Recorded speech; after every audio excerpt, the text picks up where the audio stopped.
Hello, good morning today on this wonderful Saturday morning. Hey, yo, I'm riding solo today. My co-host Darren and Bria, they're preoccupied today with different things, and I know Darren did a opening of a theater show last night.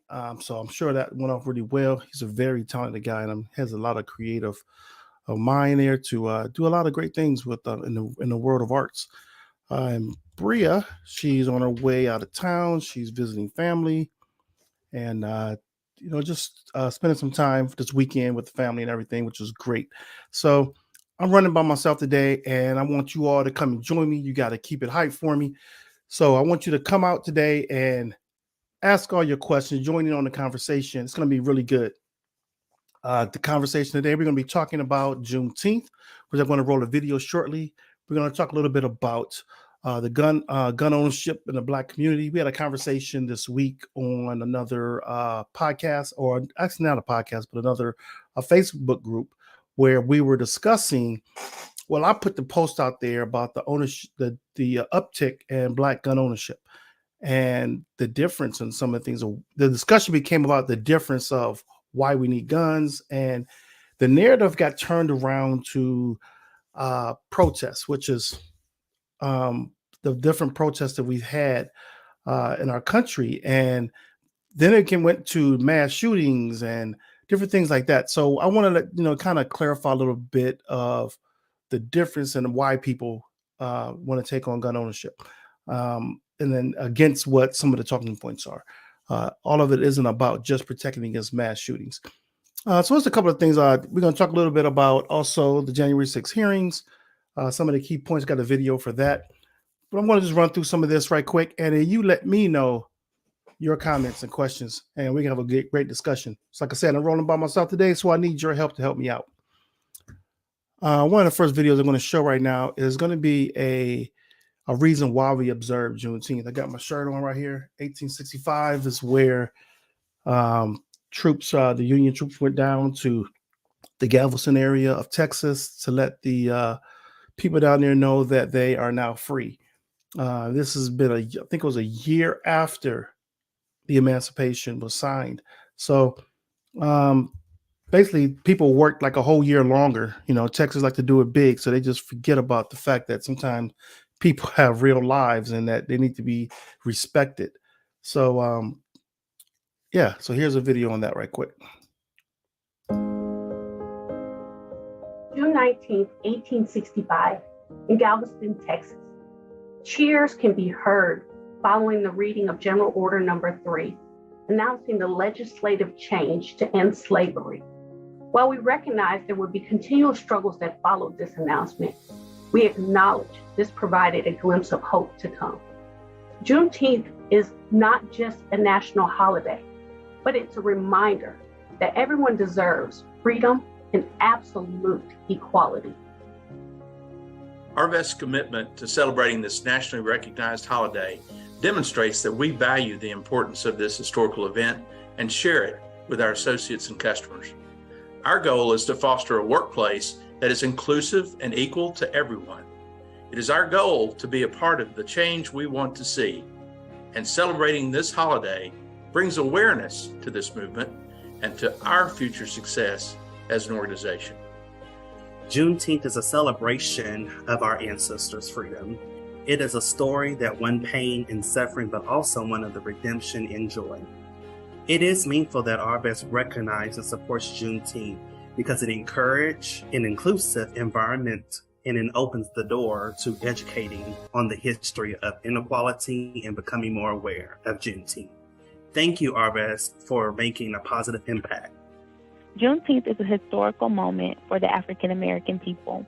As African Americans, it provided freedom and opportunity that has impacted generations present and future. Arvest's support of Juneteenth shows the commitment to a workplace that embodies diversity and inclusion. And I am so happy to be a part of the Arvest family. We are reminded of our commitment to be a more inclusive organization. Our banks will be closed to commemorate this day and to remind each associate and customer that we will celebrate the heritage, lives, and ancestors that paved the way for the abolishment of slavery. At our best, we are proud to acknowledge this day and will continually recognize the importance of inclusion and equality for all people.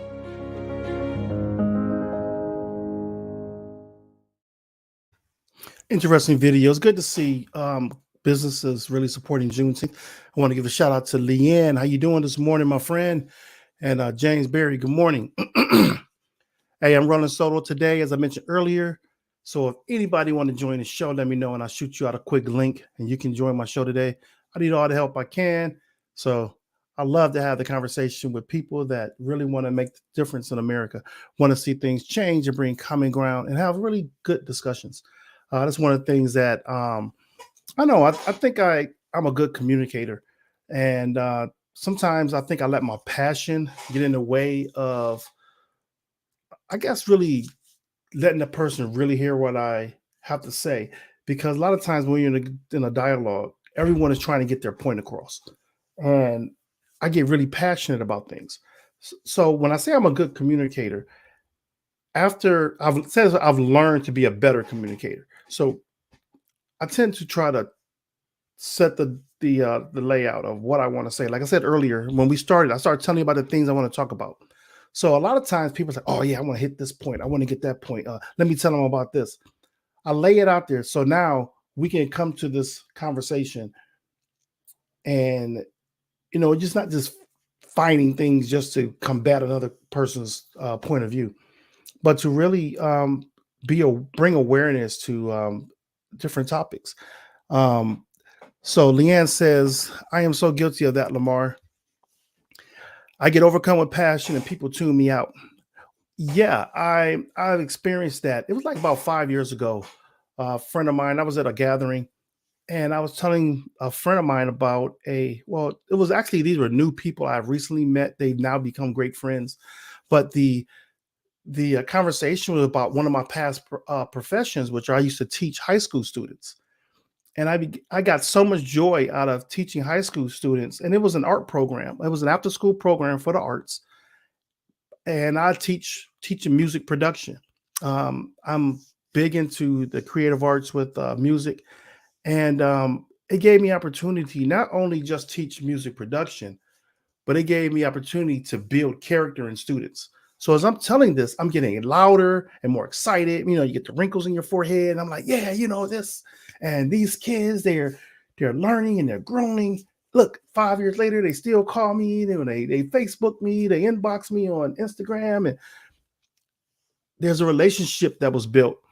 And that relationship was built because I took time to pour into young people who didn't realize they needed what I had to offer.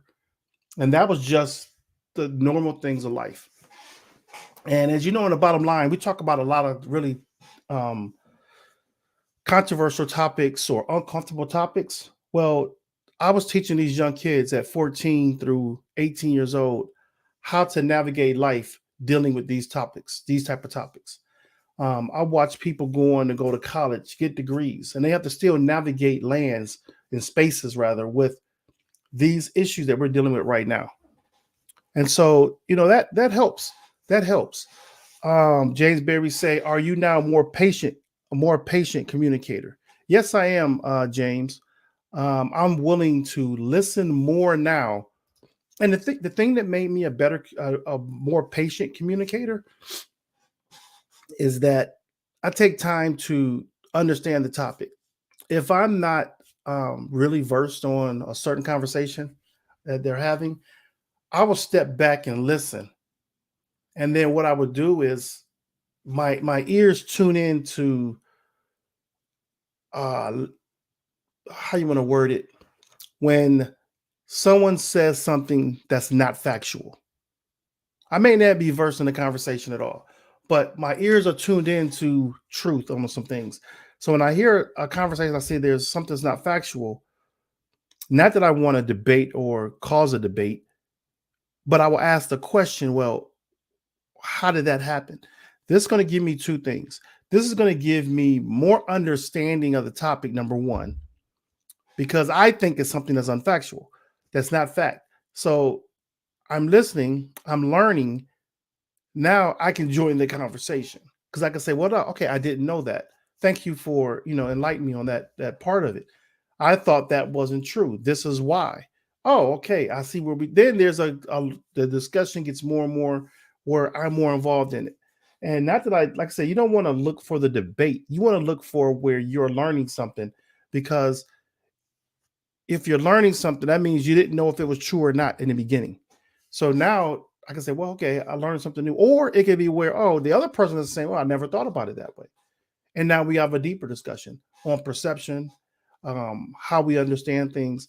And you got to know when to join in on these conversations. But I am a better communicator because of my patience, not only that, but willingness to learn. If you're not willing to learn, you're never going to be a good communicator, because you're going to think you know it all, or what someone is telling you is always contrary to what you believe. So that's one of the things about communication that I have learned, and patience is one of them, James. If you see me not being patient, call me out on it.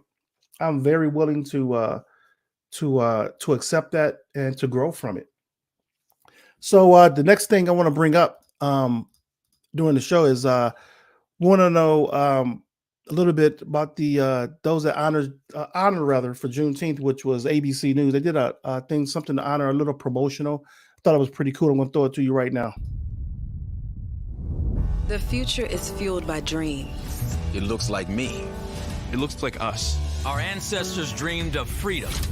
Guided by the spirit of their unending strength and sacrifice. Now we reach further towards visions of power, peace. Their freedom shaped our reality. Their dreams gave us our future. We are our ancestors' wildest dreams. ABC honors Juneteenth. That was pretty good. I like that. But did you notice something in that video there? The different clothing, the style, the look that some of these actors had in this commercial. One of the things that I think people are willing to are doing more now are being more and more of them whole selves. A lot of that came out after the 2020 protests. A lot of it came out after Juneteenth being recognized as a federal holiday, is to be authentically you as a Black person. You say, what do I mean by that? It can go from the way you walk, the way you talk, the slang that you may use, the clothing that you may wear, things that I was on an airplane the other day. I could see a white person on a plane or at work. They may come with a different haircut, different hairstyle. Oh, that's pretty cool on you. That looks pretty good on you. I like that. I can say things like that. Now, I've seen Black people with different hairstyles, and everyone wants to know, like a white person wants to know, how did he even get into that shape and form? Like I was on a plane the other 2 days ago, and this woman had some really nice looking braids. They were really dope. I mean, they were, the way the patterns were, the length, everything was really nice on her hair. It was just clean. It was really neat. And so I guess this guy that was sitting behind her, I guess was just observing her hair for the last 2 hours and 35 minutes of this flight. And we stood up, the plane landed, everybody stands up waiting to exit the plane. So it's like everyone's just standing up. And he says, wow, how long did it take you to get your hair like that? And she said, about 3 hours. He said, wow, that's a long time. She said, well, it normally takes about 6 hours. He's like, man, I couldn't imagine sitting in a chair for those 6 hours. Then he said, oh, it looks really neat, though. That should have been the first question. Like, excuse me, ma'am, your hair looks really neat. I like that look. By the way, how long does it take to get your braids like that, or to get it done like that? I could see her face instantly was like, dang, dude, why are you all in my hair? That's a common thing. And you talk to any Black woman, they'll tell you that story. But I saw this firsthand from a different perspective because I saw his curiosity. And there's a lot of curiosity about the Black culture that people just don't understand or know. And I just observed something. I just found out about something recently. In Charlotte, North Carolina, they got this annual do-rag festival. For those out there that know what a do-rag is, it's a rag you wrap around your hair. And You see a lot of young people with it, older people with it, but there's a stigmatism that comes with that. From my generation, and probably going back, like I would wear a do-rag at home. I would wear it in private, but when I come out, I take it off because it's like you don't want people to think a certain way about you. So actually, there's a young man who made a video about the stigmatism of do-rags. And it was like some people just being their authentic self. It's something that's in the culture. But the Charlotte Do-Rag Festival took it to a different level because they have competitions, and the do-rag is a protection for your hair. It keeps it neat. It also helps form waves in your hair. It's something that's really dope when when your hair is cut short, you got waves in your hair. It looks nice. So the Do-Rag Festival, they had like vendors, music, artists, but the highlight of the show was a competition who had the nicest waves and the whole do-rag feel. So okay, Connie, thanks. What's going on? Connie just gave me sent a message out, Connie Collins, saying that she couldn't be on the show today. I sent out a link to a couple of people because I'm on the show by myself today, and I'm like, I need some help. I want somebody to roll with me on some conversations, but I guess I'll do this by myself today. But if anybody out there want to join me, let me know. I'll send you out a link, and you can join my conversation. So anyway, here we go with the Charlotte Annual Do-Rag Festival. I thought it was pretty cool, though. Welcome back. Now time for our segment For the Culture, where we highlight and educate issues related to communities of color. This weekend is Juneteenth, the holiday to commemorate the emancipation of slaves in the U.S. Several celebrations happening here in the Queen City this weekend to celebrate the holiday. WCNC Charlotte's Billie Jean Shaw introduces us to the creator of one event who's celebrating the day in a really unique way. Just like the 4th of July, June 19th celebrates freedom in this country. The only difference is June 19th includes the freedom of Black people. The holiday known as Juneteenth commemorates the freedom of all slaves, which didn't happen until 1865, when slaves in Galveston, Texas learned they were free, 2 years after the signing of the Emancipation Proclamation. Modern day in 2021. Juneteenth still celebrates freedom, but the freedom to be unapologetically Black without judgment from others. It's sad that today so many of us have to hide who we are in public. We have to hide who we are at work and at school, when we're at the grocery store, when we're at the airport. So for us to be able to create a space, an environment where you can be your most authentic self and feel no shame for expressing the way you look, the way you dress, the way you talk, and the way you behave. And those things are now celebrated and even elevated to a level of being priceless pieces of work. That's important. Artist Dammit Wesley and Sir Will created that space. The two are the founders of Charlotte's annual Do-Rag Fest, an event held during the weekend of Juneteenth to celebrate Black greatness and the freedom to express Black excellence through cultural clothing such as do-rags. It's a way of protecting your hair, protecting yourself, and it's also part of your identity, so why not promote it? And also, I feel like for Black people, the do-rag is one of the last relics and artifacts that we have that can't be appropriated. This year's third annual Do-Rag Fest will take place Saturday in Camp North End and will include a day party, live musical performances, an art gallery, and, of course, openly celebrating Black culture. After the year that we just had in 2020, this moment of reprieve is going to be well-deserved for us to be us to the fullest extent of our beings. I'm Billie Jean Shaw, and that's For the Culture. That's pretty different. When I first saw it, I was like, wow, that is so cool. Because ever since I can remember back, maybe I guess starting in like middle school is when do-rags really started becoming popular.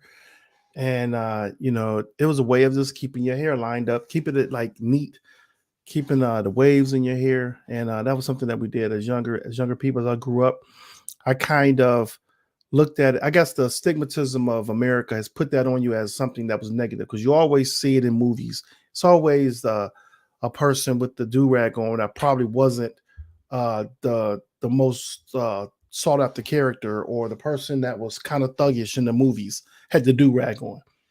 But that's not the case. Anybody can do it. I mean, business people wear them every day. They wear them before work, get their hair, make your hair neat.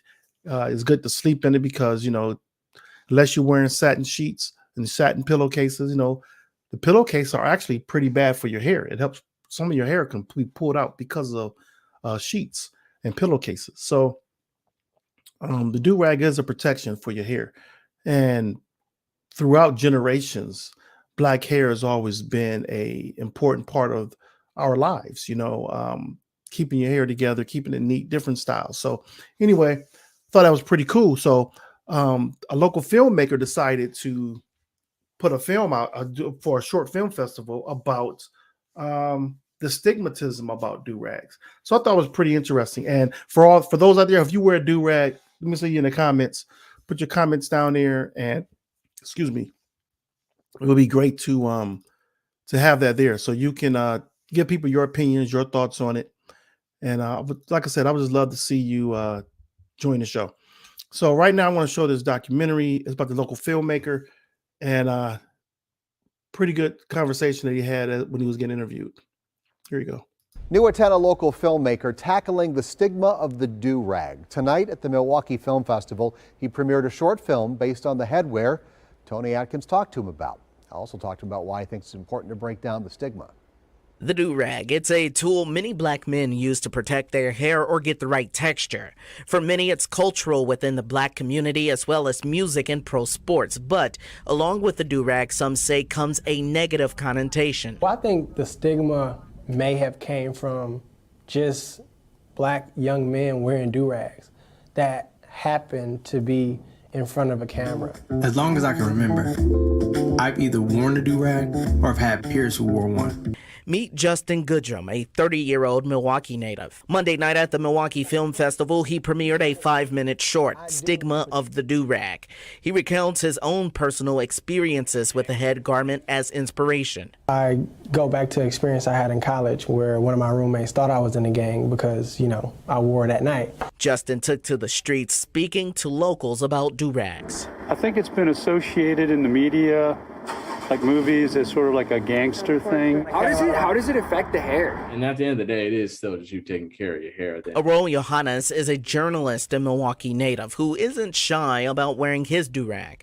He says he's happy to see another local addressing the stigma. Just because you wear a do-rag doesn't mean that, you know, you're some negative person or that you live a different negative lifestyle or anything like that. You're just a person that cares about your hair and you care about the comfort. And now with his short premiere, Justin hopes this short film sparks a greater discussion about cultural diversity. I have cousins that probably about 80% of the time I see him, he has a do-rag on. So I just don't want him to be stigmatized or any of the youth that wear do-rags to be stigmatized. And now that the short has been premiered, you can find a link to how to watch it again on our website, tmj4.com. For now, reporting on Milwaukee's East Side, Tony Atkins, TMJ4 News. See, look at this. Every day is something new that you may learn just by hanging out with us on the bottom line. So look, if you notice in that video, look at the age groups of those people versus me who was bringing the story to you. There's a different era where those young people have embraced their culture. They've embraced it without any type of this is who they are. That's, hey, this is what I've done. This is part of my life. This is what I do. When I was growing up, it was like, why do you have that on your hair? Take that off of your head. Different generation. And I'm glad to see Americans embracing who they are.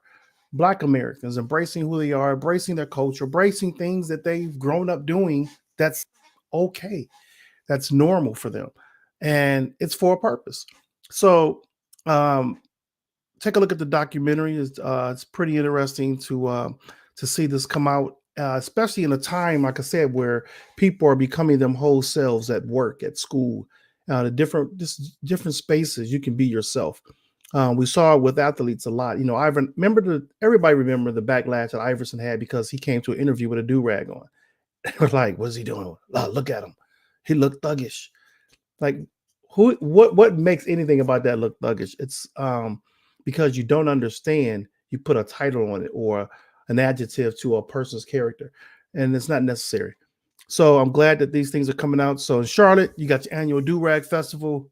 If you're in the Charlotte area, check it out. Let me know what it was like. Shoot us some videos, some pictures.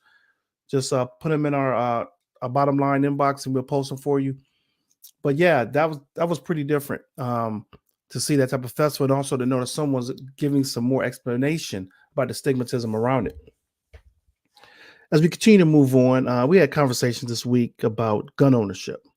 Some of I'm an advocate. I'm a pro gun advocate, and so I stand in the middle of the political line with all this. I'm a person that does believe there should be some type of regulation on some of the firearms that are out there and the access that some people have, mainly because they probably don't need access to some guns because of their past history, the character, some of the things that are in their life that they've shown that they're not going to be a responsible gun owner. The loopholes that leak through to allow young people or people that are ex-offenders to get firearms. I believe that, but I also believe that those that are law-abiding citizens should not be restricted from access. And we can always go deeper in that conversation. But the thing about it is that, yes, myself, I'm a gun owner. I own several. And it's like, why? Why? Well, over the years, if you know, throughout generations, we've always been on the back end. When I say minorities in general have always been on the back end of gun ownership. If you look at it today, who do you see as most of the gun owners? So it's times where we didn't even buy a gun as Black people because we were like, well, if we get one, we're going to look like, the perception of us being caught with a gun is always going to be bad. We're not the ones you're going to see majority of the time opium carrying. You have some groups, some militia groups, but you're not going to see an individual Black man just walking down the street with an AR-15 strapped to his chest like you see some cultures do, just for the fact of how it's perceived, how it looks. So we're slowly getting out of that. Want to see something different there. Going back to the do-rag conversation, here's one. Maybe the word rag in it creates a subconscious negative thought. Maybe call it a do cap. See, there you go, Jeff. You're trying to take something that we put out there, we created for ourselves, and you're telling us how to use it. That's the problem with every industry when it comes to Black culture. Every time. You just gave a prime example. Just take it for what it is and for why people wear it. Don't create because of something that you don't understand and create a narrative around it. That's what happens. You just gave a prime example of what we're talking about. I mean, that is like classic. Just accept what it is and say, okay, yeah, I see why you use it. I understand why you use it. It's used for a good purpose. I can't use it. And like in the video, the guy said, that's one of the last things that Black people have in their culture that no one else can really utilize but us. Everything else, I mean, I remember a time, like I'll give you an example. I remember a time where you could only find good chicken wings in a Black barbecue spot or restaurant because you couldn't find them anywhere else. This was like in the 70s going into the 80s. So I remember this like very clearly. You always had to go to the corner barbecue spot. We had quite a few of them in Cleveland, Ohio, or a Black restaurant, which they would title soul food restaurant, but it's a Black restaurant, and you would get chicken wings. Now, chicken wings has become this delicacy that people are doing these chicken wing, all kind of fancy ways. This is an example of something that we only did, and we did it away with sauce that no one else could create that type of sauce. So now you go in and then you got these spots all over the world now that do it the way Black people have been doing it for centuries, So the do-rag is another thing where you take an idea and you just changed it to say, well, maybe you say it this way, it'll change the perception. It gives a subconscious negative thought. Why would the word rag, give a subconscious negative thought? Actually, who started the negative, subconscious negative thought of the word rag? You got to go back to that history. So I think we got to start looking at people for who we are. Leanne said it's also called a wave cap. Yes, it's called a wave cap. Reason why they changed it to wave cap to make people more understanding, so they won't say, "Oh, why is he wearing a do-rag?" Wave cap was a marketing tool used to be less offensive because people didn't understand the purpose of it. Now I say, oh, he wants to get waves in his head, so he put a wave cap on. You know, you got to be really logical in a marketing field in America in order for you to be able to sell your product. And Leanne says, I don't think the name is the issue. Yeah, it's the perception. Anything that one culture can't do, you're going to find out a negative reason why other people use it. It's just the way we are in America. It's always been that way. You know, I think that, again, when we talk more to people, understand people, that's where and by the way, Jeffrey, I don't want you to get offended because I kind of called you out on that, but it was perfect timing, man. I just thank you for that. But yeah, the wave cap is something, like I said, is another word that was used as a marketing tool. You know, that was the main thing. And James Berry brings up, I was starting to speak about gun control, gun advocates. So James Berry says, a pro-gun advocate myself, there's no reason why we as a country can't live with common sense restrictions for responsible gun ownership. I agree with you. And the thing about it, though, with that's another stigmatism that I was bringing about earlier, how some people, there's a group of people that can carry a gun, buy a gun, and there's no type of back thought, subconscious thoughts in their mind. As a Black gun owner, you walk into some places and you're like, you know, how are they going to look at me? They're going to be thinking why I want a gun. You know, all these different thoughts are going through your head. I'm not saying other people don't think that way, but we've always thought that way for a long time. I mean, you can go back to why we need a gun. That was one of the big conversations we had online was, you know, it's not about the mass shootings. It's not about, you know, just wanting to be a vigilante in the streets. It's really self-protection for home defense. And because you have so many racial incidents that are happening right now toward people of color, that they feel a gun is necessary right now. It's ridiculous. It's really crazy right now. So Leanne comes back and says, I am a legal gun owner. Glad to hear that, Leanne. I am pro-gun. I don't think so, but I'm pro-responsible people. My neighbor brought a pistol out last night because of a heated interaction. The well-regulated part gets left out when discussing the Second Amendment. I agree. And when I say pro-gun, what I'm saying is that you're not one to say that all guns should be banned. So when I say pro-gun, I feel that everyone has a right to have a gun.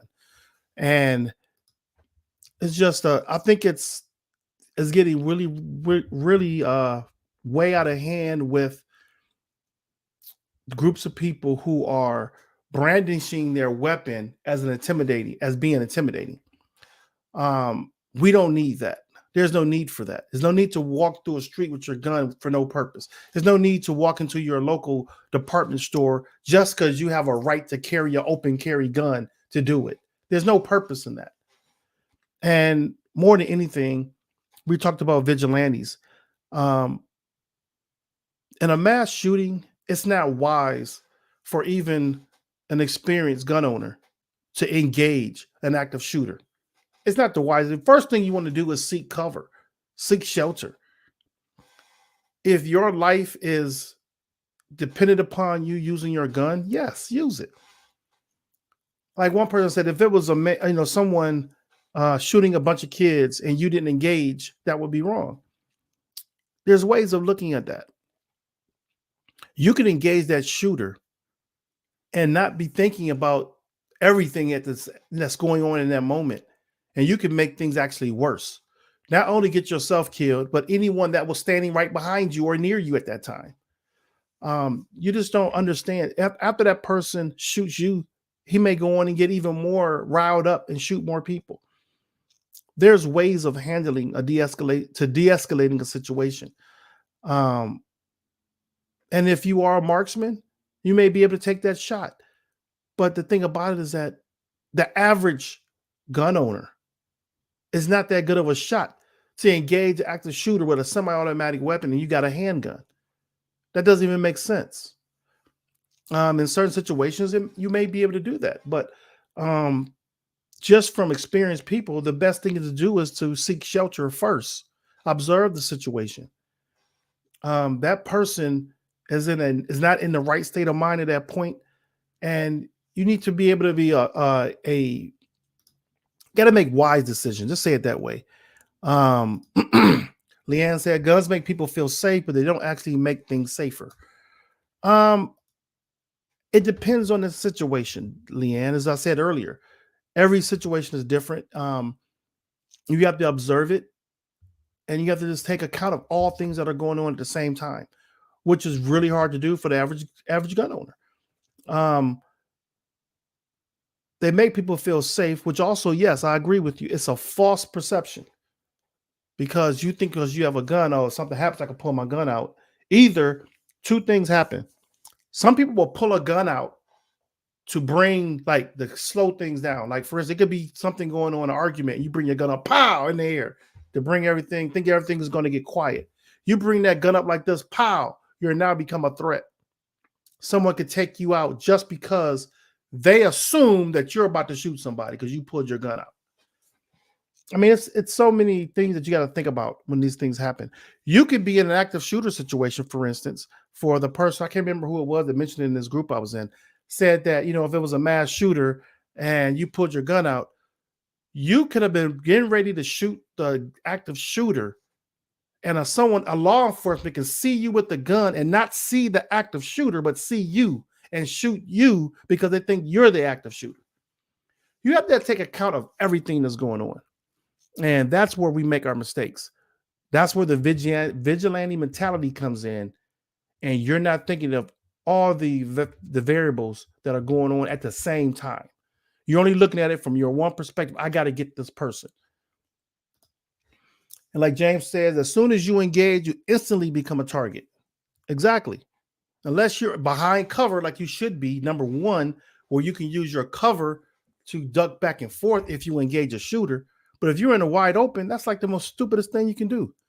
Thanks, Joe. I'm glad you think this is a great show.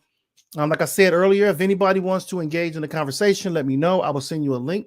Put it in the comments, or you can inbox me, and I will send you the link so you can join my show. Like I said earlier, Darren and Bria, they're both occupied. We're doing other things right now, and I'm running solo. And, I want to just dig right into it. So I'll start off with two really interesting conversations, the do-rags, with the Black culture and guns. Leanne is saying police have over 200 hours of gun training and still aren't 100%. But let's give teachers within 24 hours of training and take guns into the classroom. I'm totally against that. Taking them into the classroom, I don't agree with that at all. James saying a gun can be an effective deterrent. Yes, that's what your first thought is. It can be a deterrent. That's not always the case. Prime example. This is a real story. I just talked to someone this past week. This is a real story. So this person was in this neighborhood, right? This is somebody that I know, a friend of mine. So he was in this this bad neighborhood. When I say bad neighborhood, it was known to be crime-ridden neighborhood. He went to go see somebody there, and he was armed. He's a concealed carry, has a concealed carry permit, and some people came up to his car, and like they were actually going to take him out of his car, and he got kind of nervous about it. And he was like, "Man!"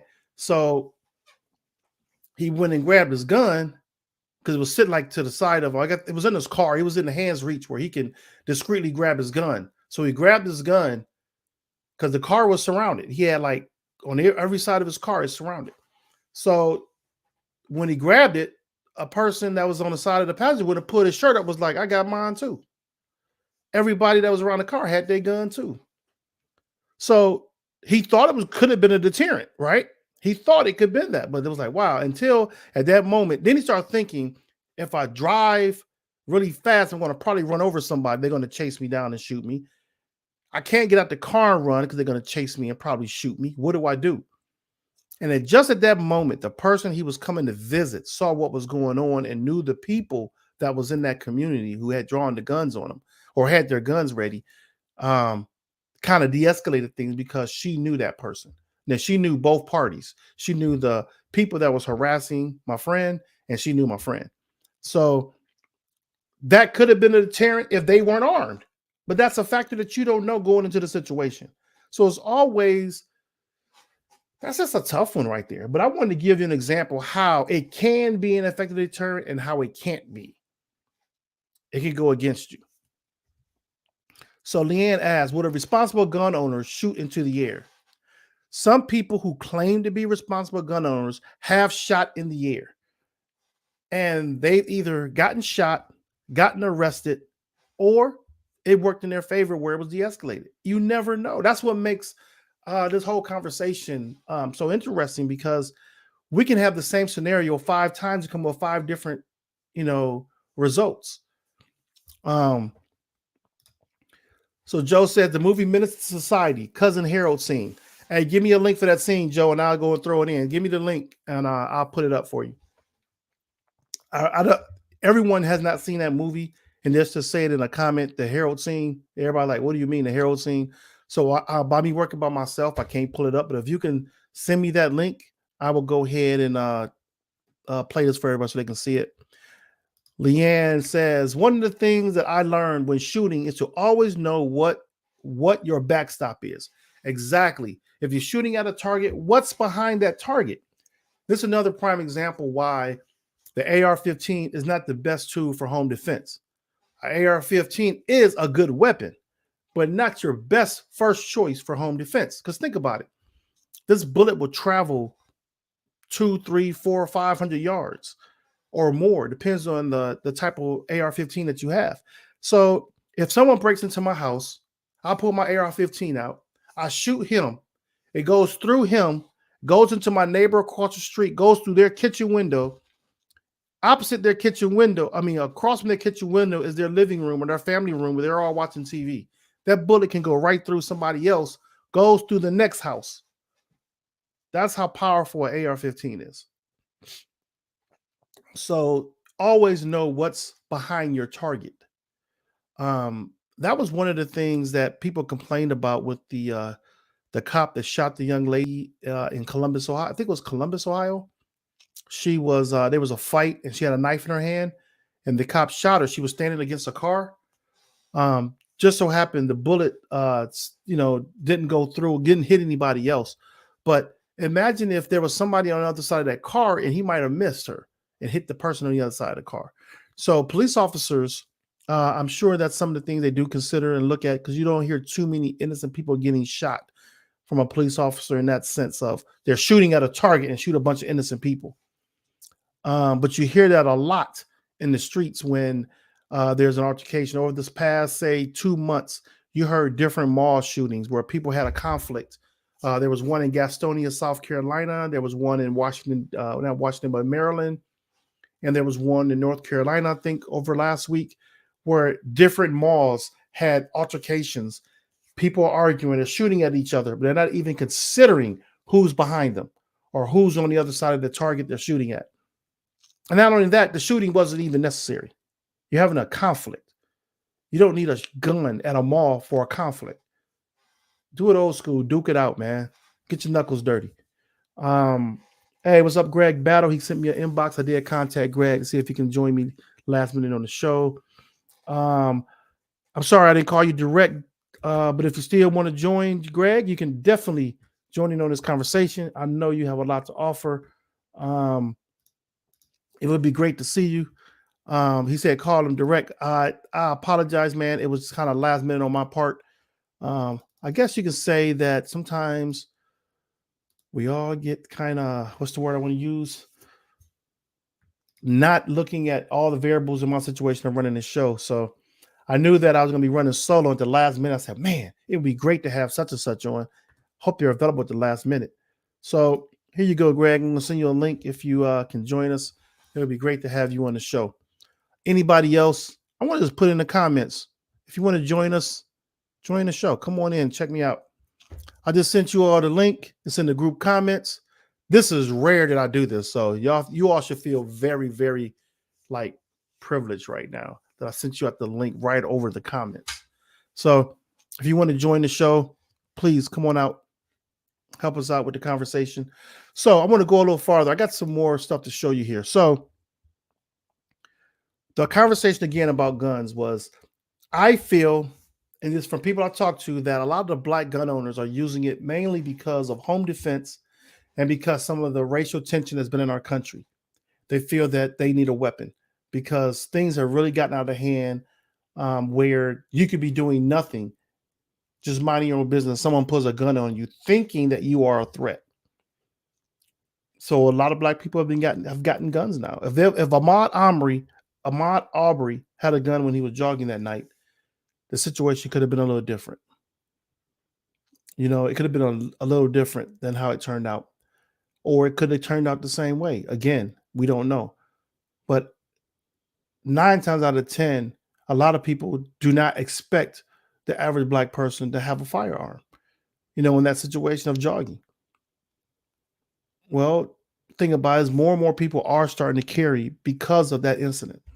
Ahmaud Arbery's case, we thought that just because the protests of 2020 with George Floyd dying, Ahmaud Arbery's case brought out more awareness to how people are treated in spaces where they're not welcome. A lot of times you don't realize you're not welcome until it's too late. And if you're unarmed, you could be in that type of situation like Ahmaud Arbery. If he was armed, it could have been a whole different conversation. But I want to show a video here of why Black Americans need guns. This is not saying I advocate for everything this person is saying, but I do understand, and I want others to see why this conversation have turned to this talking point more so than just everybody get guns because they're going to take our guns. No, and it's not about because of mass shootings, everybody wants to protect themselves from mass shooters. No, this is a different perspective. I want you to take a look at it. I grew up really anti-gun. I grew up in a pretty liberal California family. I wasn't into firearms. I was kind of opposed to them. My parents were never really into firearms. I actually really don't like guns. But I 100% for certain will be buying a gun or 2 or 3. Owning a firearm is important to me.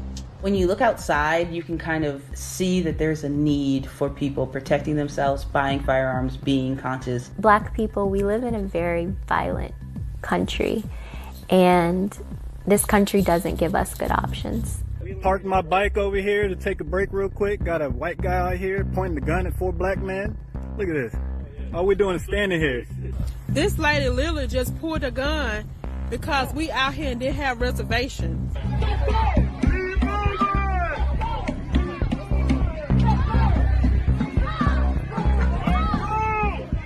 Guns are dangerous. I never wanted one in my home. But a month ago, I bought a handgun and I learned how to shoot it. Right now, I need a gun to be safe in this country.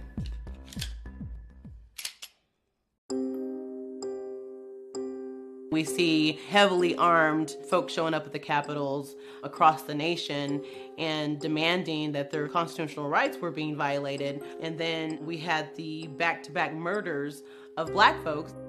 We are not safe. 3 years ago, I was driving with my children. We were pulled over to a stop by a police officer, and the police officer brandished a gun on me with my children crying in the back. That was a turning point for me, understanding that the people that are supposed to take care of us and keep us safe may not always be there for us. Black America has never been safe, but we have always fought back. Black abolitionists like Harriet Tubman carried weapons to protect themselves from slave catchers and police. And during the civil rights movement, even activists like Martin Luther King owned guns to protect themselves. We have a cultural, historical, connection to firearms too. Most of the gun stores and gun ranges are owned by white people. My first experience going to a gun range, I walked out in tears because I was so uncomfortable. All eyes were on us, and people were letting us know that they didn't want us there. Unfortunately, we have no choice to own firearms. Right now is a very key time to get you a firearm, get you some training. We're not going to live with stigmas. We're not going to live with fear, period. My experience buying a gun is something unique. This was actually a buildup that got me here. I've been fighting for gun regulation in my state for 8 years. Regardless of who was in office, our lives didn't get any better for Black and brown communities. In fact, they just stayed the same. That's when the realization hit. Until we have legislation and all the wrong people don't have guns, you need a gun. When I tried to get a firearm for my house, my wife was very adverse. Oppose. Really going out to the range, really learning about firearms is what kind of got me understanding that it's not so much scary, it's more a tool and it's more protection. All black people, pretty much, we need guns to protect ourselves. Go buy a gun, arm yourself. And just make sure you get some training. I think that's the mentality that every African American should have, given the history and the current climate. My personal goal for gun ownership is never to hurt anyone. But if in fact my life is threatened, my family is threatened, I probably wouldn't hesitate.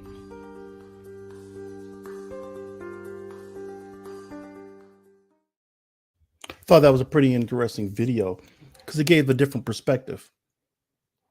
And if you notice, most of that conversation was about the racial tension in our country. What happens when you are confronted in a racial situation? How do you de-escalate that, especially when you're looked at as not being wanted in a certain community or in a certain space?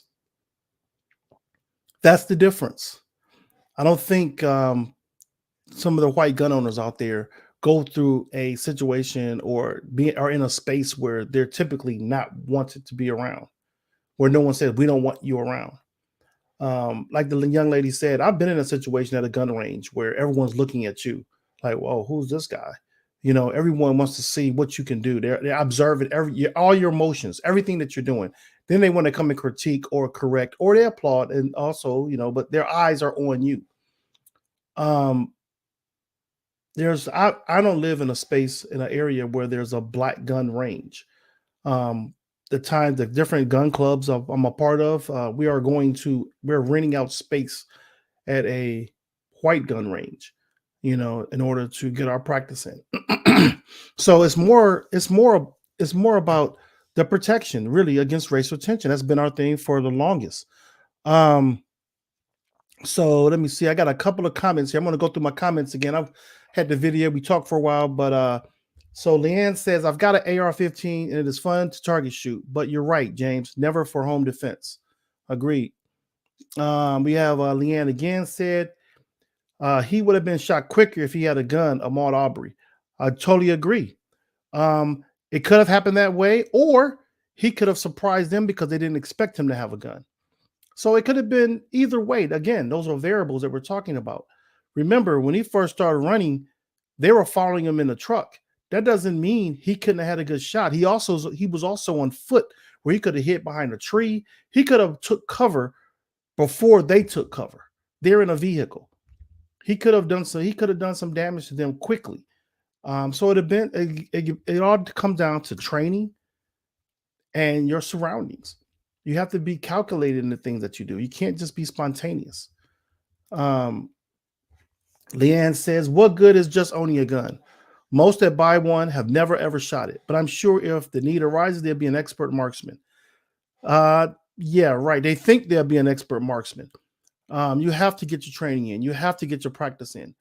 Just a simple dry firing. If you don't know what dry firing is when you don't have any ammunition and you're practicing the motion in your home or in some space. I dry fire in my office. Actually, if you see above my head there, right over my right near the bookshelf, you see a target there. My target there this is where I draw fire at. I have a device on my phone, the target that goes into those different spots. It's a QR code, and it brings that whole target up on my phone. And as I shoot my target, it allows me to see the shots on my phone. Like it has like little, all the bullet spots with my and there's also a laser that comes with it, where the laser goes into your chamber, and that laser will aim at the target, which syncs with your phone through those QR codes. And it will show you your targets, how accurate you're getting your shots in. And it shows you how fast each shot is from the next in seconds. So you do have to practice. And Leanne is absolutely right. Most people think they're a good marksman, but they're not. Glad MLK had a gun and helped in his situation. Well, you can't look at it that way. Again, we're finding reasons why it didn't work. But look how many times it might have came in handy for him that we don't know about. Those are the things that we don't know. anybody can be assassinated unexpectedly. And if it was in a face-to-face situation, who just say Martin Luther King wouldn't have came out victorious in that situation? But this guy had to shoot him from another location, with a scope, like a sniper. Total different situation. So that's not a good comparison. So Jeffrey says an AR-15 to shoot just for fun is another reason why those type of semi-automatic guns should be banned. Fun is not a reason for the damage a semi-automatic rifle can inflict in a short period of time. And if it can help to protect and prevent the killing of our children in schools. Totally agree with you, Jeffrey. So let's talk about that for a minute. Let's go. I'm going to your next question. I see another question you had here also. You said, I am for gun ownership. I just don't think an AR-15 is necessary for the protection purposes. And Jeffrey, I totally 100% agree with you. It's not necessary. It shouldn't be owned. It shouldn't be purchased at all. I totally agree. Now, ask the question, why did I purchase one? I purchased one like in the guys in the video. It's coming to a point where I want to have mine if the guy across the street has one. And I don't know if the guy across the street has one. I'm using it as a general statement. We know for a fact that minorities are unarmed, are under, what's the word I want to use? The numbers of armed people of color in this country is far less than the armed number of white people in this country. And we know that's where racial tension exists between white America and minorities. It doesn't even matter your minority ethnic background. We know that's where the racial tension lies. We know for a fact that over the years that white America has stocked up on gun ownership. They stocked up on it for the first 400, but I'm gonna say the first 400, but the first 250 years, Black people couldn't even get a gun. There was always, I'm not gonna say they couldn't get one. It wasn't through the normal means that you could just walk into a gun shop and get one. So it was so many restrictions on, but then if you had one, you was always profiled by the police for having a gun. So right now it's all about protection. And it's the racial tension in our country that's bringing it. If the racial tension would decrease, I can promise you gun sales would decrease.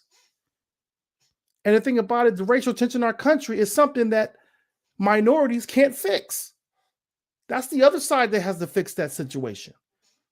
And I think that's where it's boiling down to. That's the conversation that we don't want to talk about when we talk about gun ownership.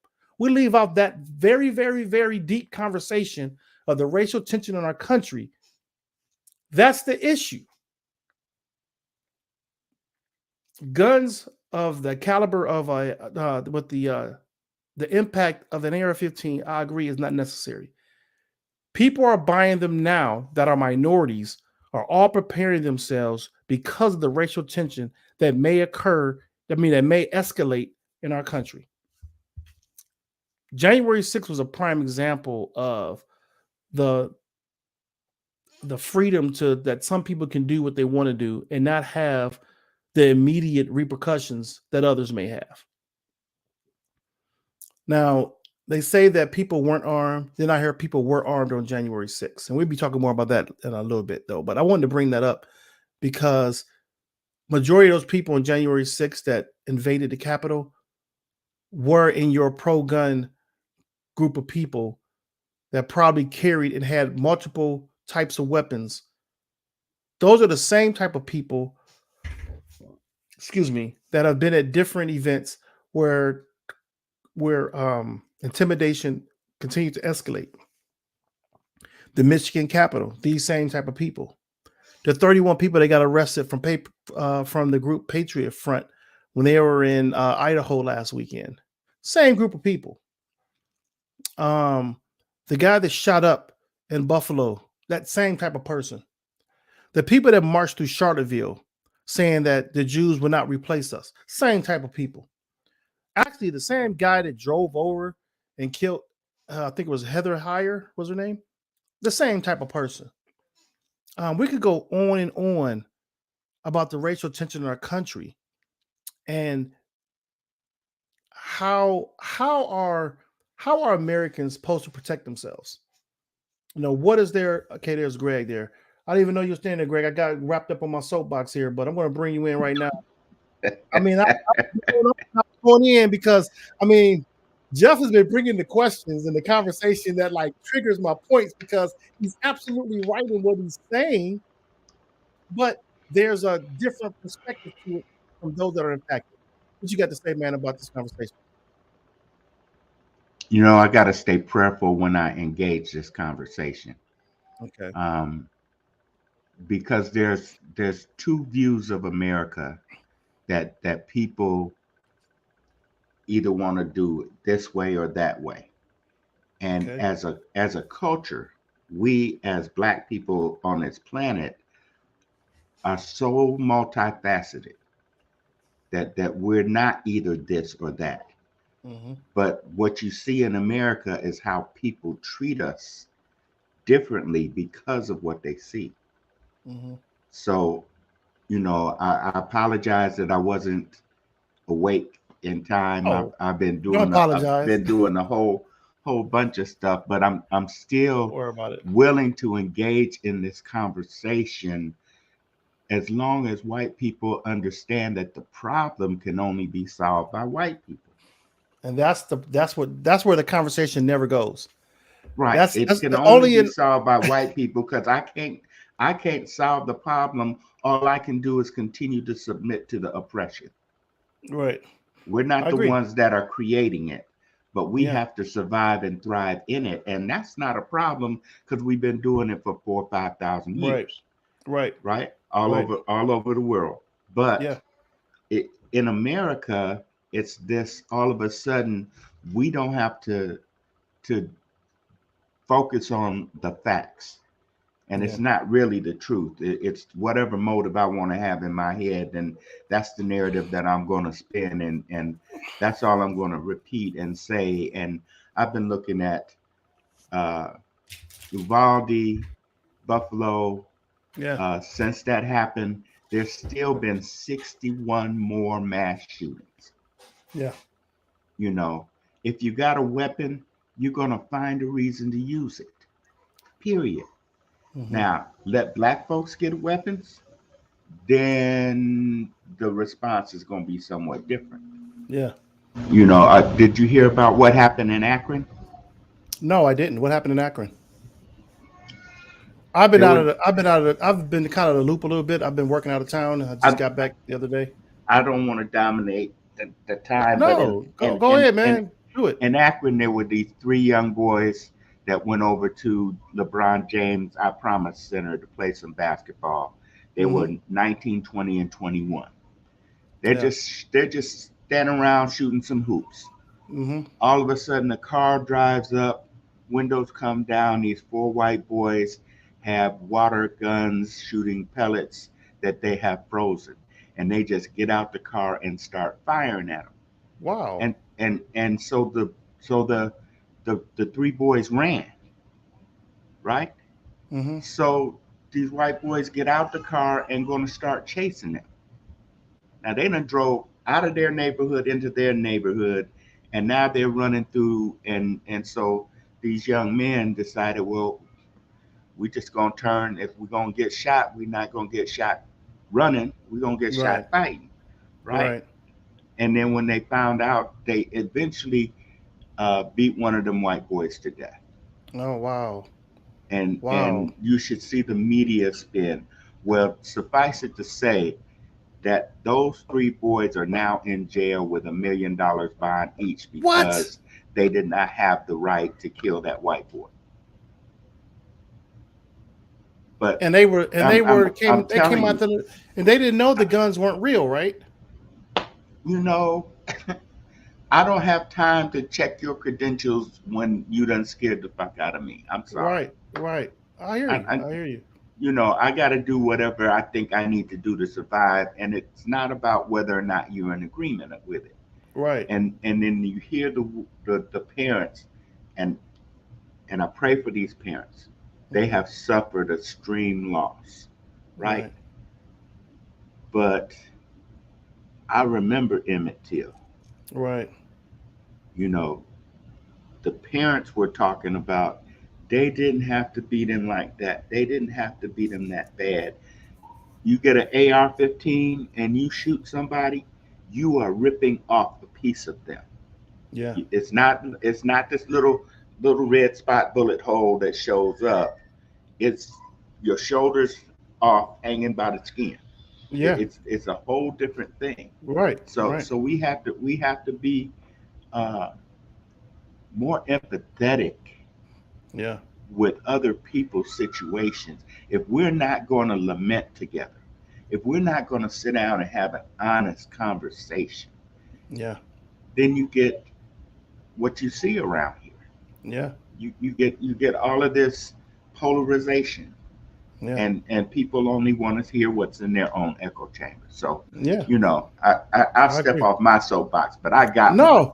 And No, I'm, but I'm too glad you old to said be that. scared or intimidated. And at Right. this point in time, with my grandson, and I saw you with your grandchildren, Yeah. it's like their grandchildren need to have a place to be. We need to build heaven on earth. And I'm going to Yeah. suggest to you and anybody that's listening, please, if you want to really understand somebody Black, read Octavia Butler, Parable of the Sword. Yeah. Read that story and understand how we have to process. Yeah. It's a different process. It's different because you have to think of not only like in a gun situation, when we get a gun, we're not only thinking about the fact we're getting it for self-defense, but we're thinking about what is the perception of us having the gun. What to do if we get caught with the gun, and it's one of like everybody, now Go it's ahead. the Wild Wild West, right? Yeah. I mean, the governor then signed in that you can open carry. Yeah. You don't need a permit. So, Well, so you had now open how are carry. we going to be approached? Well, you had open carry in Ohio, but yeah, it's a permitless carry. And I think that's where it's going to cause problems because when you get a permit, you have to go through a class. And you used to be able to do that in a lot of states and get a class. You learn all the requirements of carrying a gun, the safety precautions. Right now, you don't have that. And what happens is that people are getting in trouble with guns because they don't know the laws.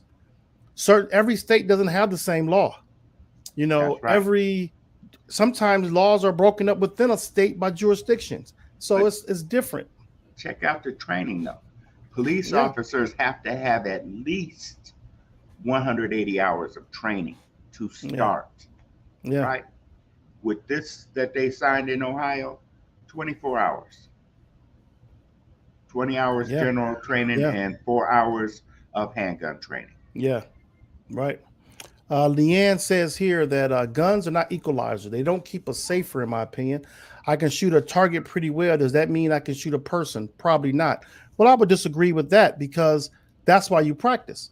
You practice anything, you get better at it.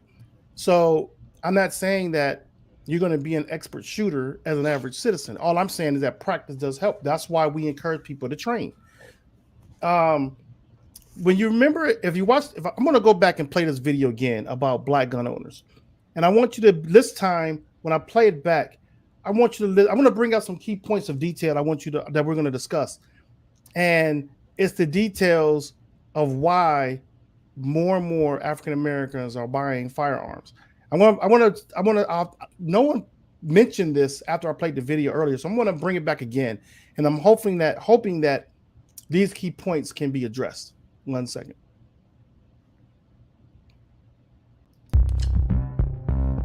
I grew up really anti-gun. I grew up in a pretty liberal California family. I wasn't into firearms. I was kind of opposed to them. My parents were never really into firearms. I actually really don't like guns. But I 100% for certain will be buying a gun or 2 or 3. Owning a firearm is important to me.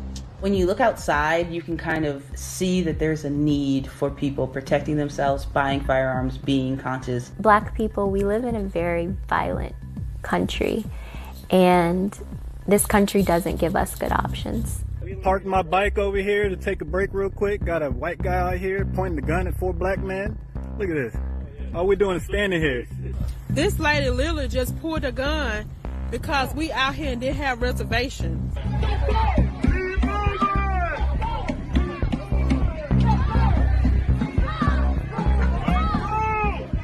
Guns are dangerous. I never wanted one in my home. But a month ago, I bought a handgun and I learned how to shoot it. Right now, I need a gun to be safe in this country.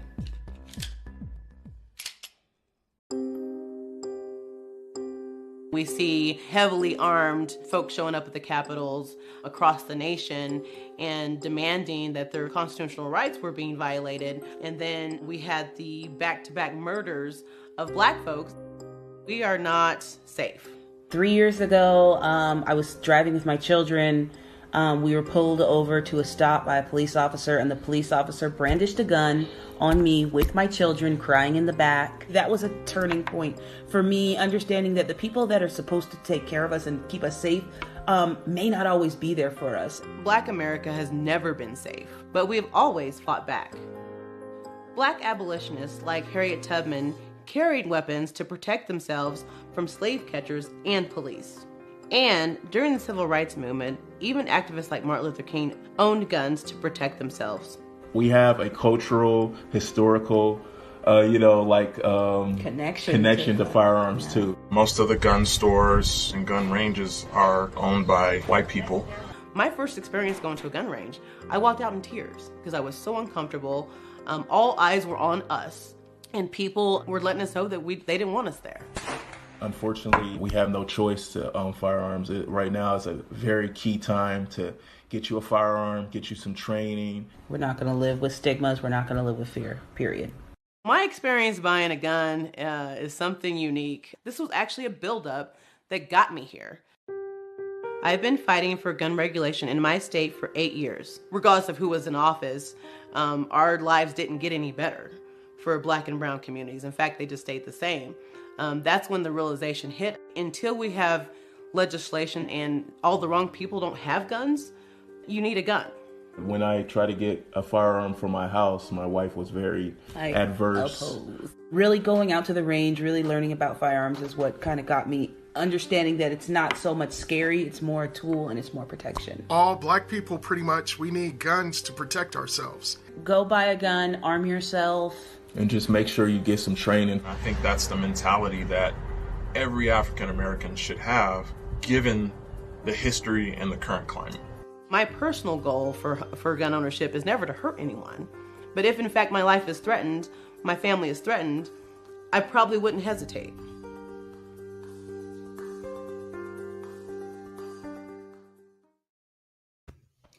So I had a couple of notes there, talking points. And these talking points are totally different than what I hear from white America when it comes to gun ownership. So the first one is most of the people there said they grew up in the household that were basically anti-gun. Even if like my household was sort of anti-gun, but in my household, my dad had a pistol and a shotgun, but it was almost taboo. You knew where it was at, but you don't mess with it. I think that hurt us to a certain extent because we didn't grow up, at least my household as kids, I didn't grow up with how do you get it right? The respect and responsibility of a firearm because it was taboo. I know in like some of my family members in North Carolina, they grew up around households with guns. They were like, they could sit on the kitchen table and nobody touched it. Everybody knew that was the gun in the house. And there was a different respect around the firearm. I think it was more northern cities that had this taboo feeling, but I think it was more so because our parents knew what the perception was, that stigmatism that we hear people talk about with firearms in the Black community. So anti-gun was one of them. Black awareness to violence. The one lady said, we live in a violent culture. So we have to be not only the violence in our own communities, but the violence that are targeted at our communities, we have to be aware of. Another thing is, throughout years, we have seen where Black people have been doing just simple things in life, and a white person to pull a gun out on them, thinking there was a threat, as that couple was when they were protesting in St. Louis, Missouri. The word was that these protesters came through a fenced area and came through anyway. but there was no need to pull a gun out. They weren't going to harm you. The one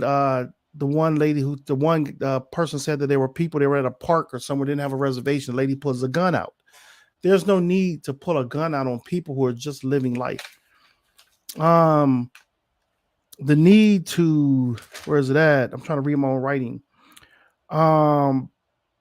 White people feel that their rights are being violated. That's what you hear. Our rights are, so what is the purpose of bringing a firearm to a protest about your rights? I don't get that. As in with the state capitol in Michigan. Police have been known to pull out their firearm against Black people for random traffic stops. I'm not saying white people don't get the gun pulled out on them, but more likely Black people have had the gun pulled out on them at a random traffic stop. The history of Black people having to defend themselves against slave catchers and the police. We don't have slave catchers now, but the police is still with the same mentality. Places of not feeling welcome. We have not felt welcome, so we feel threatened. Like lady said, she went to the gun range and she had the eyes and the stares, letting her feel the fact that she wasn't welcome. Now this is where the increase of gun ownership has came into play, is that there's no more living in fear or wanting to live with that stigmatism that of these things that I've already mentioned. And the last point I want to make is that the one lady mentioned that has now a gun owner, she said that until all the wrong people no longer have guns in their hands, there will be a need for Black people to have guns. And it goes to our history and our current state. What's your take on some of that? Well, to start with, in my household, I'm sure there was a weapon. Mm-hmm. My dad was almost at the time. I know my mom knows how to handle a weapon because her father was a hunter. Mm-hmm. Right? And in Chattanooga, Tennessee, his front porch was like 20 feet up off the ground. Right. And the man at the bottom of the hill where his property was had a store. He was KKK. Yeah. They had an understanding, and they knew my grandfather was an expert marksman.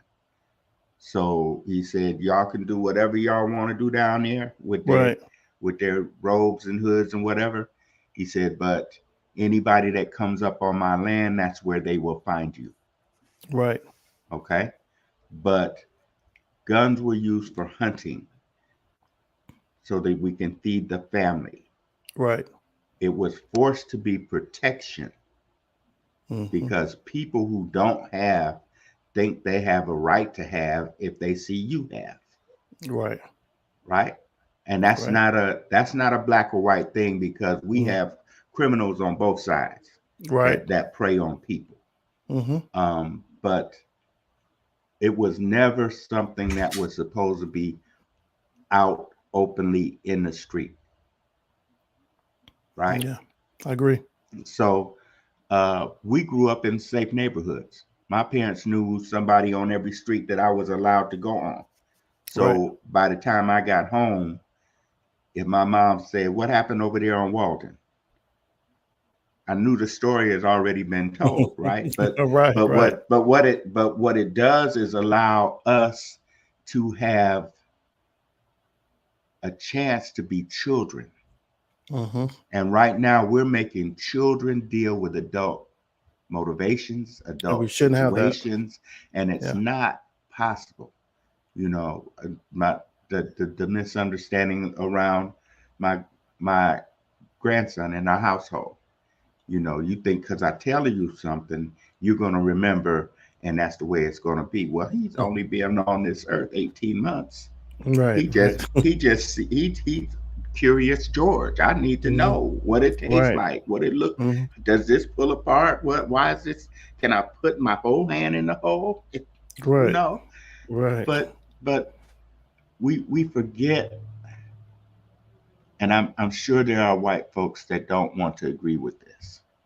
But if you look at the facts of this society, most white people don't think we're human.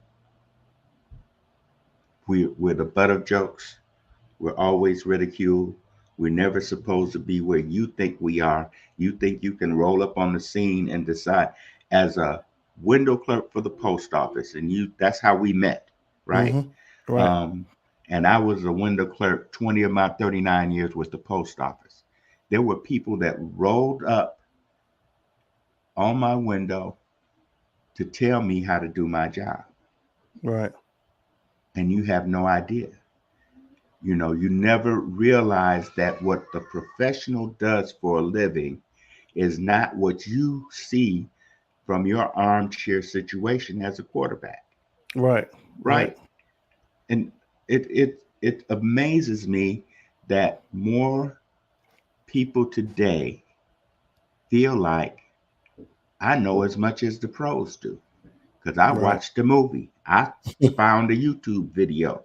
Right. You know, right. You have to be able to look at the details of the situation, and you have to make some decisions according for whatever you're getting paid for the job.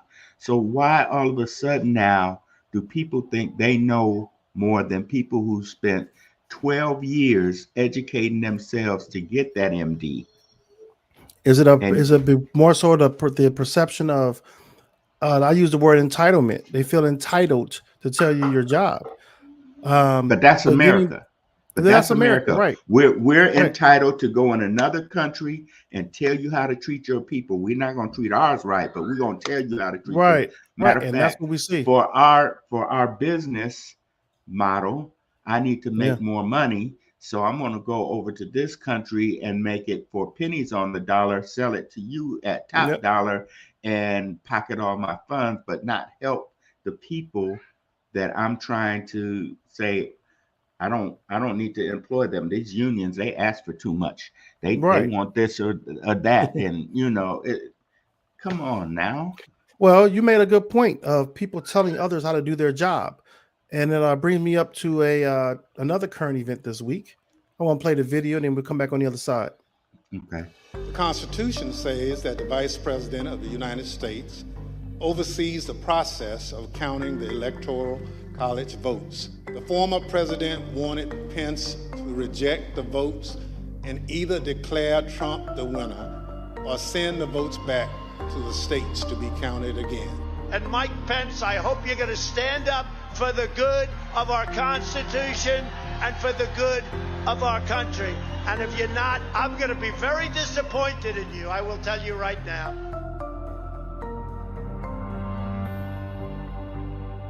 That declaration of Donald Trump as the next president would have plunged America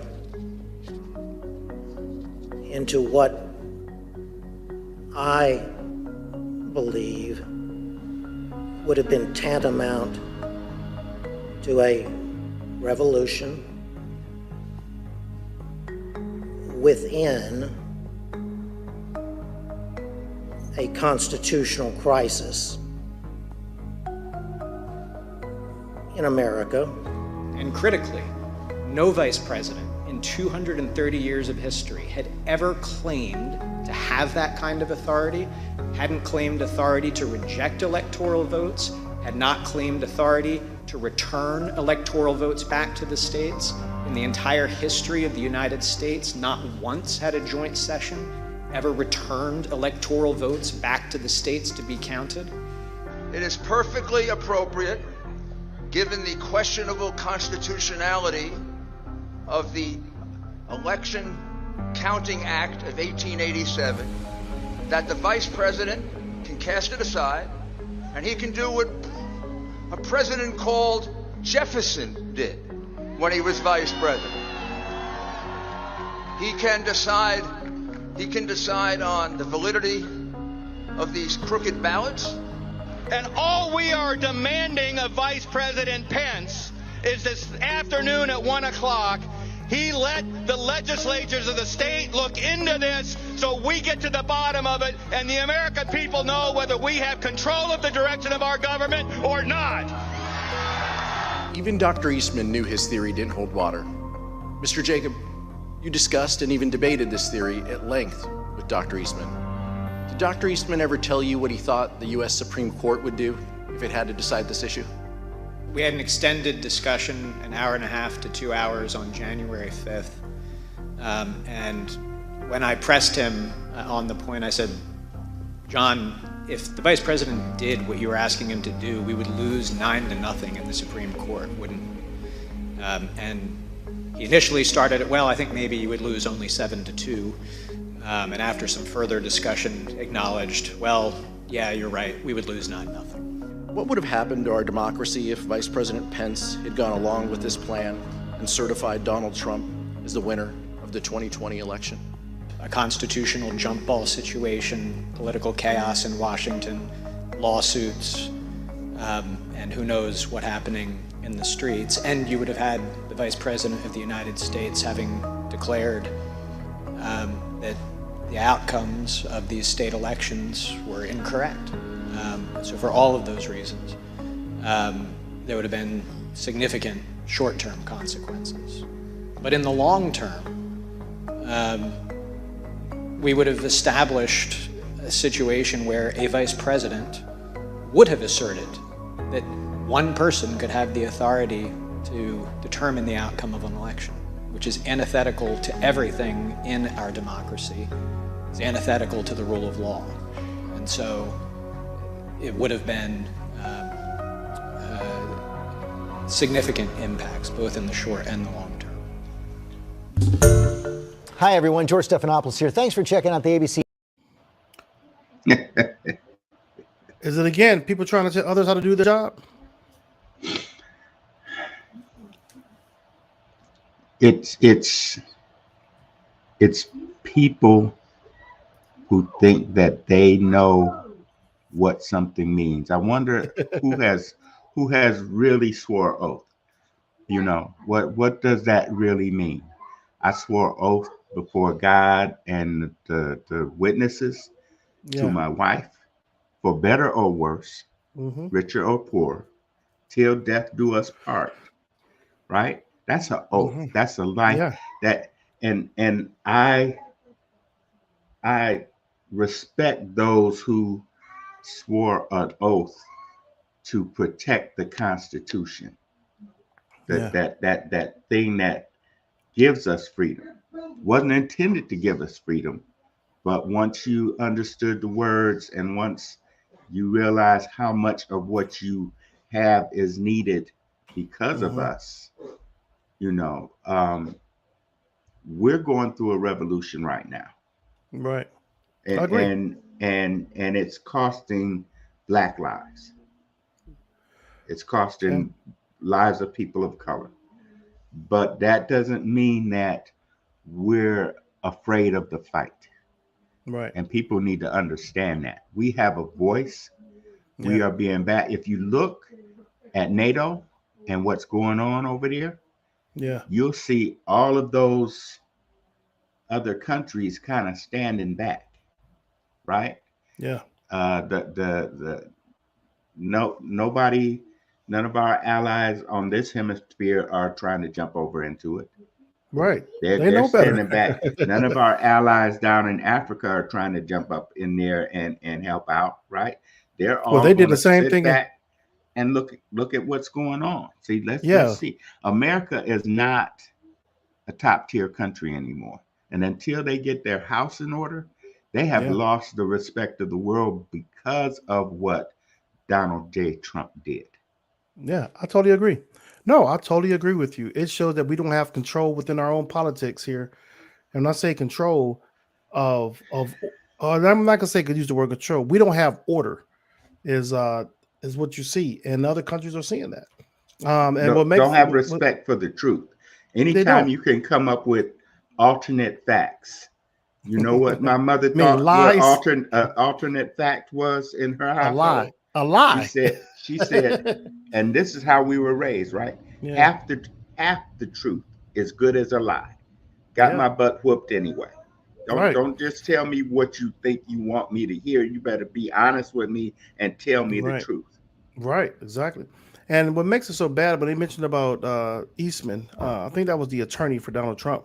Right. You know, he after that, on that after he made that statement on the podium there on January 6th, he asked for a pardon. Now, you only ask for a pardon when you know you done screwed up, right? That's right. That's the only time you ask to be pardoned, when you screwed up.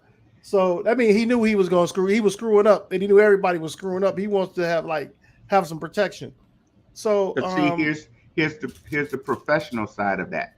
If you get a pardon, that pardon is going to list all the things that you did wrong.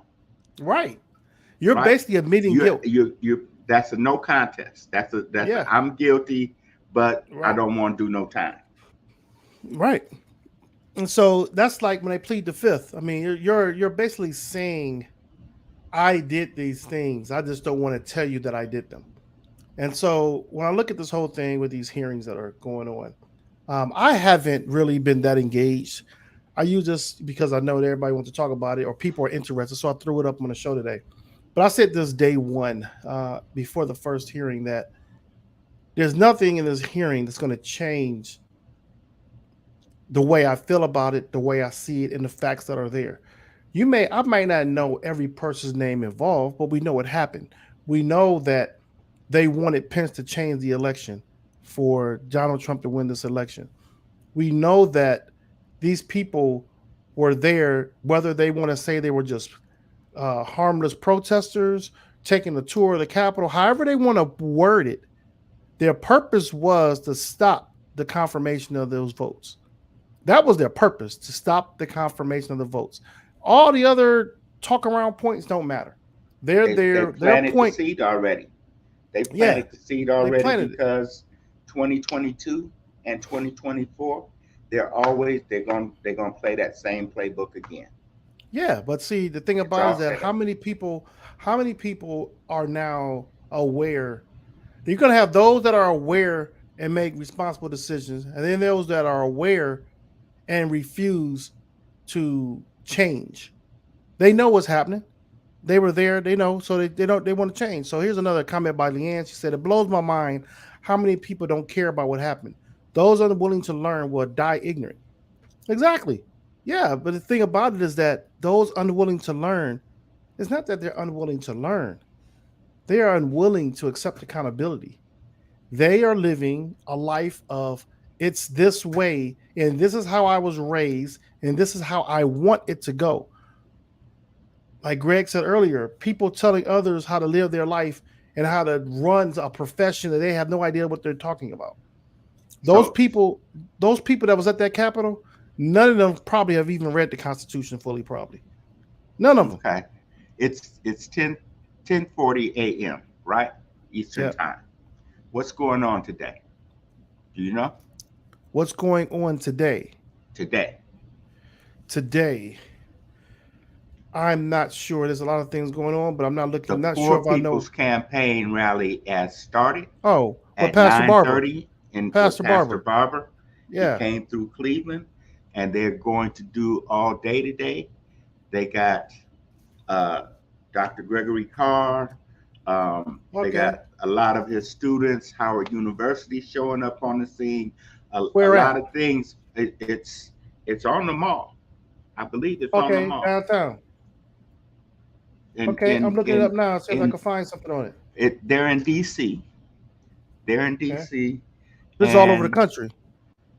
Right, but they're rallying all over the country. If you go to their website, thepoorpeoplescampaign.com, you'll see information, a Zoom link where you can go and view the live rally and hear the speeches. Okay. But 1/3 of this country did not vote. Yeah, I know. 1/3 of this country did not. That was for the. Most That was of for the. them That was the are 2020, right? That was 20. that- That, I mean, that was 2016, not 2020. If you look at the numbers for the primaries. Oh, the primaries, on yes. now. These. I thought when you said that, I wasn't sure which election, but It yeah, the doesn't current matter. primaries. The current Anytime- primaries, I agree. What did Gil Scott say? People think that 20% of the registered voters make a landslide. Not even 20% of the American people. Yeah. Right? I agree. We got this big argument over who won and who didn't win because 75 million did not want Joe Biden, but Right. 80 million did. Right. Right? So, that the have-nots, you don't want the have-nots to have anything, but those who have don't have the wherewithal to be honest about what they got. It drives me crazy. It drives me crazy. I totally agree with you. And when we look at the numbers of people that vote, only time, and the thing about this, another fact is that Black people dictate the outcome of elections, every election. When we vote, it usually goes to their advantage. When we vote, when the majority of us vote, when we don't vote, is because we're fed up and we don't care. Not saying it's the right reason not to vote. That's how Donald Trump got elected, because 60 million people didn't vote that year. 60 plus million didn't vote. That's right. But when Biden was running against Trump, he won because majority of Black people voted. Majority of them voted that year. So in 2018 during the primaries, we had all those Black women came into office. Why? Because we voted. The same thing is going to happen in 2022. That would dictate if we feel. That's what I feel. Also, there's so much discouragement right now to discourage people from voting. All the chaos in our country, everything from gas prices to high prices of food, is a discouragement for people not to want to vote. People have to get out and vote. If you want to see what happened on January 6th happen again, it's only going to happen if we don't put our ballots in. I can't see this happening again if we stop those type of people, because right now they're winning the primaries. Those same people that was marching that Capitol on January 6th are winning primaries right now. People are voting. But it's because they've been brainwashed to believe that it's a win or lose issue. They never teach how to vote in your local elections. Who is your precinct leader in your ward? Who is your city councilman? Who is the mayor? Why do you have the common pleas judges and all of these judges being voted for? And it goes from your city to your county to your state, and all you ever hear on the media is a national election. Yeah. And they couldn't find money to do this or that. They did a whole 3-month segment about the infrastructure bill, and we don't want to make this commitment to. Can I pause for 1 second? Yeah. Can I pause you for 1 second? I got some live footage of Pastor Barber at the Poor People's Campaign March. Cool. I got some live footage right now of him, and I just want to go ahead and throw it up there for us so we can take a look at some of this. Okay, what just happened here? Hold on 1 second. Yeah, I want to get this up here for you. They getting it in. Yeah. Can you hear that? Yeah. Can you hear it? Call us to stand up. Call us to mourn and refuse to be quiet. Is it not Isaiah that said, woe unto those who legislate evil and rob the poor of their rights and make women and children their prey? Holy scripture from every place calls us to repentance in a time of crisis. From Amos to Isaiah to the Gospels of Jesus, we are told we must gather a remnant of people who are willing to cry in the public square. We know that there are moments when in the anointing, we must declare good news to the poor and recovery of sight to the blind. We must remind every nation that no matter how great she claims her gross domestic product is, or how powerful her military is, every nation is under divine judgment until they fully care and fully love for the least of these, the hungry, the outcast, and the left out. And we know that every religious tradition, from Judaism to Islam to Unitarianism, not only believe the divine law of the universe exists, but moves us by the Spirit to bend the moral law with the weight of our nonviolent actions. Today, make no mistake, America, we are determined to bend the moral law right here, once again, in America. That's right. That's right. We are resolved not to stop until we no longer have to fight. We are resolved not to stop until we no longer have breath to breathe or strength to give. We are the Poor People's Campaign, a national call for moral revival. And together with our allies, we won't be silent anymore.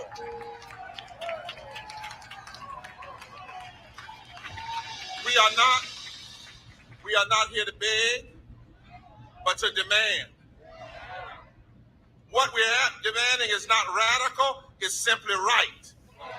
We've come to put a face and a voice on these numbers of poverty, to show that behind them, inside them, are real people and real lives. They are us, we are them, and we won't be silent anymore. The very fact that these realities exist means, Dr. West, that we are engaged in a moment that is constitutionally inconsistent, morally indefensible, politically insensitive, economically insane. As the great prophet of the Harlem Renaissance declared, we must take back our mighty land again. America has never been America to me, but we swear this oath that America will be. We must say with our bodies, with our voices, with our organizing, with our preaching, with our standing, even with our suffering and our sacrifices, that we won't be silent or unseen or unheard anymore. As long as there are 140 million poor and low-wealth people in this country, and we know it doesn't have to be this way, we won't be silent anymore. That's as the bottom long line. as there are 87 million Right, people right. who are uninsured or underinsured, Right. and everybody in the Congress gets free health insurance, while they vote against us. The thing about it is that most of us got to feel that way. Most of America has to feel that we no longer want to take this. You know, if we don't, it's going to continue to recycle itself. And what's so good, you see a multi-ethnic group of people out there. They're from all backgrounds. Not only multi-ethnic, multi-generational. Multi-generational. That's what. That's another big factor. It's not all one generation of people that's causing the fuss. They're like, you know what? We need change right now. We need change. You know, they talk about term limits, and I'm for putting age limit. You know, from 35 to 70. That then you can be president. You can be too old to be there.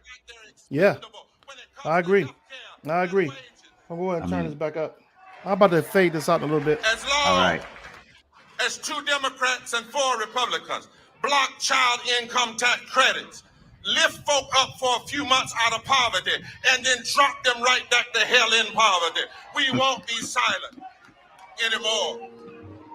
As long as people keep asking, how much will it cost? Rather than ask the real cost question, how much does it cost for things to stay like they are? As long as there are the lies of scarcity and the lies we don't know what to do, as long as we have the stealing of native lands and unjust immigration, as long as your health and your income can be determined by who you love, as long as people go to bed hungry, as long as millions of our neighbors are homeless or facing homelessness, as long as 4 million people can get up every morning and buy unleaded gas and can't buy unleaded water, as long as our military spends twice as much as Iran, Iraq, Russia, and North Korea combined, and we know that just 10% of that bloated military budget could provide health care and public education, we won't be silent anymore. As long as 55 million people are facing voter suppression, let us be clear. We are not simply here for a day. This assembly is to declare the full commitment of a fusion coalition. If you didn't know America, you better ask somebody. We are black, we are brown, we are native, we are Latino, we are Asian, we're young, we're old, we're gay, we're straight, we're trans, we're independent, we're from California to the Carolinas, from Massachusetts to Mississippi, from Georgia to the Great Lakes, from the Apache lands to Alabama to Appalachia, from Montana to Missouri, from Alaska to Arkansas, and we ain't going nowhere. Woo, mic drop on him. Mic drop on him. That's my man. That's my mic man. drop right there. When he came to Cleveland, I was on the stage and he walked by me and he looked at me and he smiled, he nodded, he said, that's right. That's and right. the thing about it is that we don't have to, he mentioned all the types of people we have here. You don't have to always get along with everybody, but you don't have to cause chaos either. If you don't like something about somebody, go somewhere else. You don't have to sit there and isolate and ridicule, scrutinize and demean, marginalize, and then underestimate all these different groups of people. Isn't that the joy of Cleveland? Yeah. I mean, Cleveland is one of the most diverse cities in the United States, one of the biggest, and we don't have the racial tension here. If you don't like what's going on over there, you don't have to go over there. There's something here for you to do. There's something here, and you respect. But growing up, another. it was one of the most segregated cities in America, though. Yeah, everyone had their pocket, their little corner, yeah. And I think there was an underlying racism in Ohio or in Cleveland in particular that wasn't spoke about, but we knew existed. I don't know what it's like now. Over the last 5 to 7 years, I'm not sure what it's like now, but I know what it used to be like, and I'm hoping that it's changing. Well, it's like this, and I share this with tourists because I drive Uber and around. Okay. Cleveland was built on the back of industry, right? Right. And so people got invited to Cleveland because of their skill sets. Those people that came brought their cultures with them. They built neighborhoods around them to reflect their cultures. That's why we had a Parma. That's why we had a Slavic village. That's why we had all of these little pockets. And it seemed like it was segregated. What the older generation didn't realize is that the third generation is trying to get as far away from grandma and grandpa and mom and dad as they can. Right? Okay. So as we coalesce, the country made us the butt of a joke. Okay. So we're not going to jump on the bandwagon of people that's going to make a joke of us anyway. We're going to figure out how to get along. So Cleveland became a lot of firsts. Right. A lot of firsts. I remember you were the first black mayor. Because we focused on the things that we loved and enjoyed. We enjoy good food. I love a good Polish boy, a good rib, but I also like a good pierogi and some goulash. Right. Right. We have authentic cuisine in Cleveland. There's no Taste of Cleveland. And we pull for our sports team. So we take care of our families, get a good education, stack some dollars, get some stuff. Right. That's life in Cleveland. Right? A great place to raise your family. Great place to raise your family. And people didn't understand that. Yeah. And so it seems like that when we're coming up, and as we get older, we looked and we thought about this. But every time I left Cleveland, I found somebody from Cleveland. Yeah. It didn't matter if it didn't matter. It didn't. And matter. I've come across that myself. I mean, I've known people, like I have a neighbor up the street, not from Cleveland, but from Ohio. And we have some of the best conversations because we have that bond, because we have that commonality because of where we came from. And you can say that, I guess, from anybody, from any walk of life or any city or state they grew up in. And a lot of the cities like Chicago, New York, Philly, they have a lot of cultural rich in culture. So you will have those conversations about the foods and the neighborhoods, and that's something you can. It's great when you can have those conversations. It's great. It's something that I blame on just our location geographically. You know, we are the only area of the planet that has the largest collection of fresh water. Right. Okay. We experience all 4 seasons. Right. All the major cities around the Great Lakes and in around this area are welcoming communities. They want you to be comfortable and fed.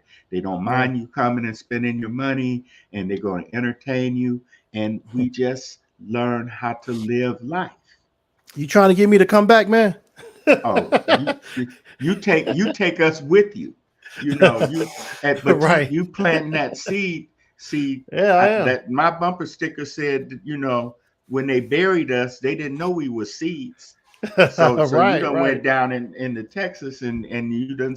I got people around you that know you that's from Cleveland that you don't know it's from Cleveland. Okay, you know, I got family from Tennessee that's down there, and she's doing some podcasts and into some spiritual things.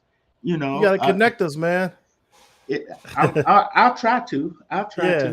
I gotta catch her. She's in the younger generation, you know, but she's doing her thing with the podcast. They don't expect the old man to know technology. So as we close out our show, man, we always end out with the bottom line, as you know. So tell me what your bottom line is for today. My bottom line today is that every life on this planet has a piece of God in them. And we have to learn how to respect that. Nobody chooses to be who they are when they're born. Right. But how we nurture each other and how we love on each other is going to make a difference in this world. That's totally my bottom line. Totally agree with you on that. I'll piggyback off of that. My bottom line for the day is that we need to learn to respect one another, respect one another's background, their upbringing, their livelihood, their whatever they're doing in life. Just respect them. And when you see somebody that's slipping or not doing the best that they can do, be more of an encourager and not someone who tears them down. That's something that, if you think about American culture and how the perceived history of America was, that we pick each other up and lift each other up and we build together. But as we know, that wasn't what American history was about. But that was the perception. At a time as we are today in 2022, we should be able to do that. And you can only build someone up after you've learned to respect them first.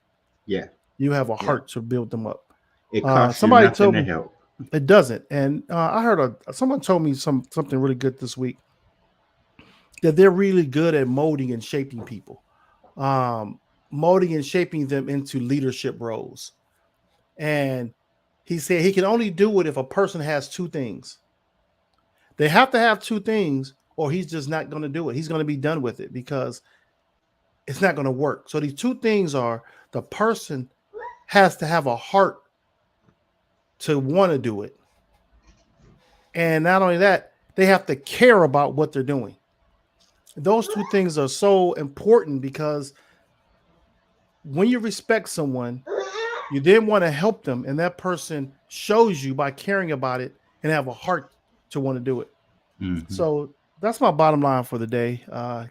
Care for those around you, lift each other up, but first respect them. And with that, got one last comment. Who is this from? This is from Leanne. Let's try to be as good as we pretend to be. Yeah, Leanne. Let's not pretend. Let's not pretend anymore. Exactly. Let's not pretend.